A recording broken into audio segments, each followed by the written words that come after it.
అయితే కనుక మీడియా వార్తగా రాసి పార్టీ తరఫున స్టేట్మెంట్ ఇచ్చేవాడు. ఇప్పుడు చూడండి, నిన్న జగన్మోహన్ రెడ్డి అది ఏదో స్టేట్మెంట్ ఇచ్చాడు, చంద్రబాబు గారు వాళ్ళ అమ్మ నాన్నలు ఎప్పుడైనా చూపించాడా పబ్లిక్ ఏమైనా తెలుసా అది అని. దాని మీద ఎవరు స్పందించాలా? మామూలుగా అయితే బాబు గారు స్పందించాలా, లేకపోతే లోకేష్ స్పందించాలా, వాళ్ళకు నందమూరి కుటుంబం నారావారి కుటుంబం స్పందించాలా. కానీ ఎవరు స్పందించారు? ఆంధ్రజ్యోతి స్పందించింది, 3 కాలంలో వార్త రాసింది. అప్పట్లో అమ్మన్నమ్మ గారి దగ్గరికి వెళ్తే ఇట్లా జరిగింది అట్లా జరిగింది.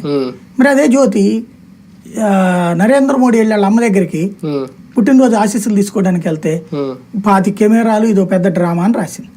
ఇది 18-19 టైం. అంటే ఒకళ్ళ టైంలో ఒక పద్ధతి కరెక్ట్, ఇంకొకళ్ళ టైంలో ఇంకో పద్ధతి రాంగ్. ఇవాళ ప్రస్తుతం ఏంటయ్యా అంటే మనం ఒక రకమైనటువంటి మానసిక బానిసత్వ ధోరణిలో ఉన్నాం. మాకు నచ్చిన నాయకుడు ఏం చేసినా రైట్, మాకు నచ్చని నాయకుడు ఏం చేసినా రాంగ్.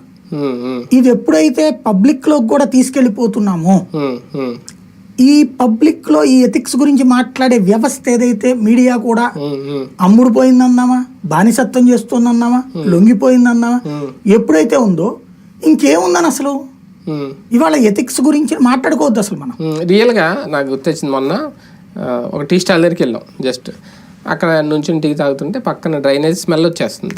మామూలుగా ఏంటి డ్రైనేజ్ ఎంత స్మెల్ వచ్చేస్తుంది ఇక్కడ, ఎలా నుంచి ఫుల్ రష్గా ఉంటుంది ఆ టీ స్టాల్. ఎప్పుడు కూడా ఇరానీ చాయ్ అమ్మడం అంటే జనాలు వస్తుంటారు. వెంటనే ఎదురుగా ఆ రౌండ్ టేబుల్ దగ్గర నుంచి ఇద్దరు మాట్లాడుకుంటున్న వాళ్ళు మా మాటలు విని, జగన్ శుభ్రంగా అప్పులు చేసి వెళ్ళిపోయాడండి, ఇప్పుడు జీతాలు ఇచ్చే అవకాశం లేదు బాబు గారికి, ఏం చేస్తారే ఆ డ్రైనేజ్ ఎవడో క్లీన్ చేయట్లేదు.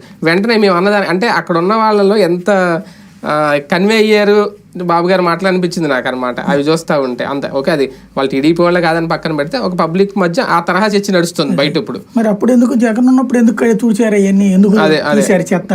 మరి అప్పుడు ఆయన అప్లై చేశాడు కరెక్ట్, ఆయన అయితే చెత్త తీశాడు.